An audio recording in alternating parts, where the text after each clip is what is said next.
In this short talk, the focus is on how to maintain a stable coal granulometry, ensure reliable pneumatic transport, and size the grinding and piping system correctly for PCI. The content is structured into three parts: process control, strategy, quality assurance testing, and design. Examples for grinding and transport systems. Now, coming to our next slide, which is about to control PCI performance, a multi-step process control strategy is followed from coal receipt to tuer injection. There are five key steps in the chain: coal selection and procurement, grinding mill operation, drying, optimization, transport, system maintenance, and two-year and lance monitoring. If any one of these step is weak, it will show up as blockage, unstable injection rate, or furnace disturbances.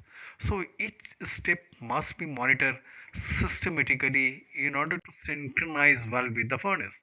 Step 1 is coal selection and procurement. We specify a HGI range of about 60 to 75, so that the coal is compatible with the mill capacity and motor rating. Ash is limited to below 12% to reduce blockages risk in the pipe and lances. We also specify tight moisture variation limits, typically plus or minus 2% from the target, and arranging coal quality testing at receiving, including HGI, ash, and sulfur. Getting the right coal at the gate is the foundation for a stable PCI system. Step 2 is grinding mill operation. The key control is the classifier wheel speed, which is adjusted to achieve the target fineness, typically 73 to 80% below 75 microns. Mill feed rate is balanced against power consumption, fineness, and drying. The mill must not exceed motor capacity, but fineness must remain within a specification, and outlet moisture must be acceptable. Granulometry of the mill product is monitored daily, preferably using sieve analysis or laser diffraction to detect any drift in particle size distribution. Step 3 is drying optimization uh, inside the mill and downstream. The target is final coal moisture of about 2 to 3% at the two-year. Uh, Moisture is measured both at the mill discharge and at the vessel discharge.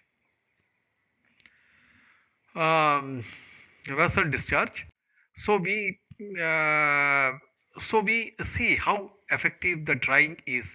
Drying air temperature and flow are adjusted for seasonal variation, and we use hot nitrogen at about 150 to 200 degrees Celsius instead of hot air to reduce oxidation and safety risk. Stable low moisture is critical to avoid sticking and buildup in transport line.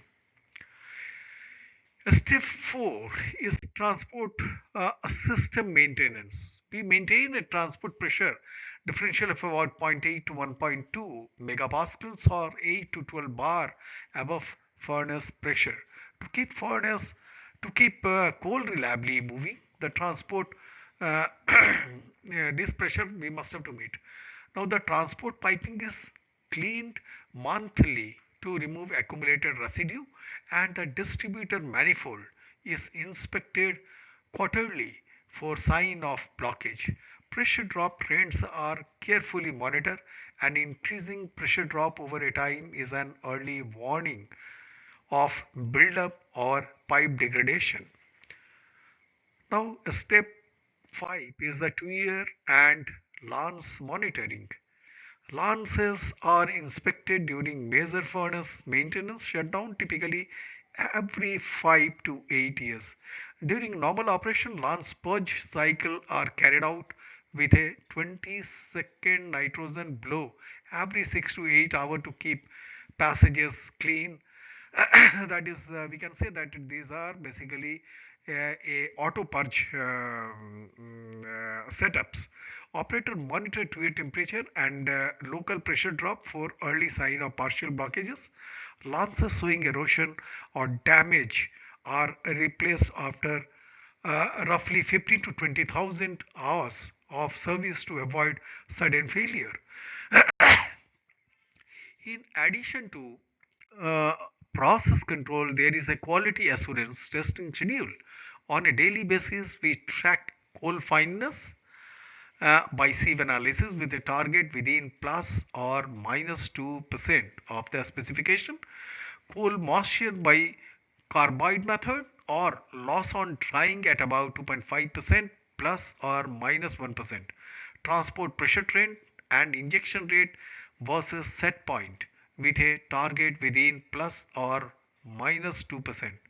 On a weekly basis, we test the HGI of the blend, run a full granulometry analysis by laser diffraction, and check coal ash fusion temperature to assess blockages risk. On a monthly or quarterly basis, we may do combustibility testing if furnace efficiency is degrading, uh, inspect refractory in the 2 zone, and inspect transport line for buildup.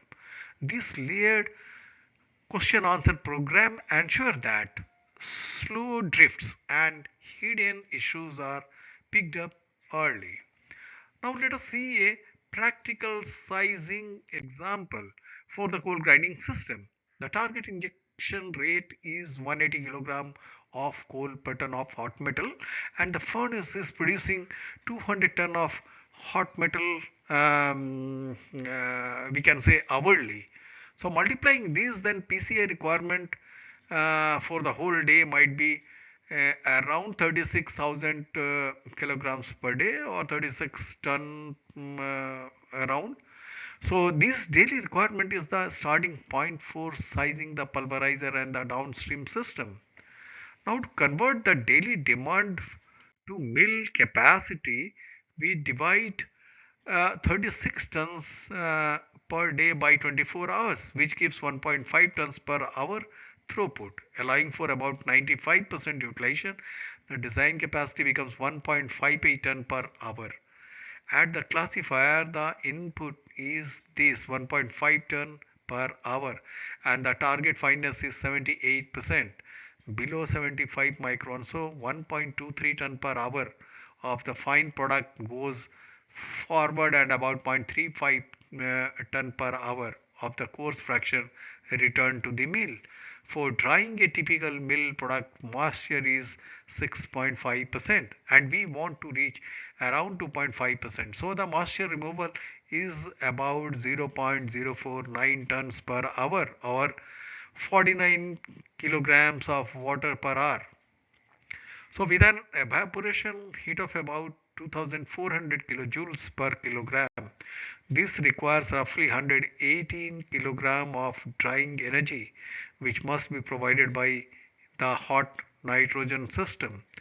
Next is the transport system design example. Coal flow is 1.5 tons per hour, which is 25 kilogram per minute over about 120 meters of piping, using dry nitrogen at 4 bar gauges as the conveying gas for the coal of about 70 microns, average size and density around 1400 kilogram per cubic meter. Empirical correlation gives a saltation velocity of roughly 15 to 20 meters per second. To stay safely above saltation and avoid particle settling, the chosen operating velocity is 28 meters per second, which is about 8 meters per second above the upper saltation value as a safety margin. So now coming to the um, uh, uh, example where with a coal flow of 25 kilogram per minute and a typical gas to coal mass ratio of 3 is to 1, the nitrogen mass flow is 75 kilogram per minute, or 1.25 kilogram per second.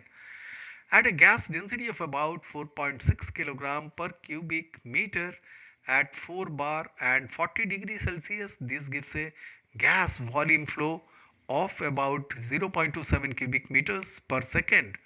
Dividing the volumetric flow by the target velocity of 28 meters per second gives a required flow area of roughly 0.0096 meter square, which correspond to a pipe internal diameter of about 110 millimeters.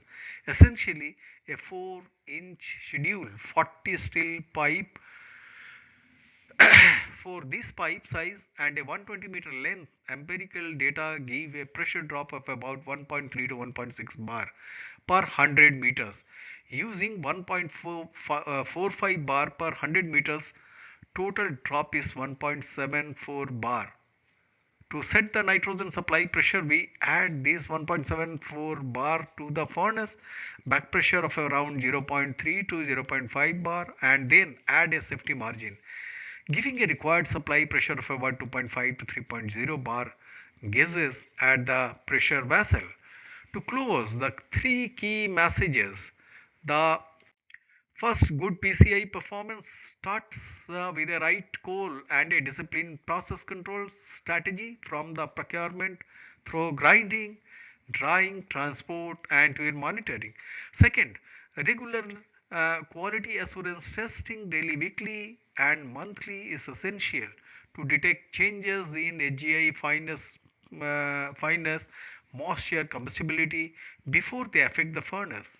Third, engineering design of the mill and pneumatic transport system including correct capacity, saltation, safe velocity, pipe diameter and nitrogen pressure ensure reliable blockages free coal delivery to the tuyeres. These principles together support a stable hot metal production and safe efficient PCI operation.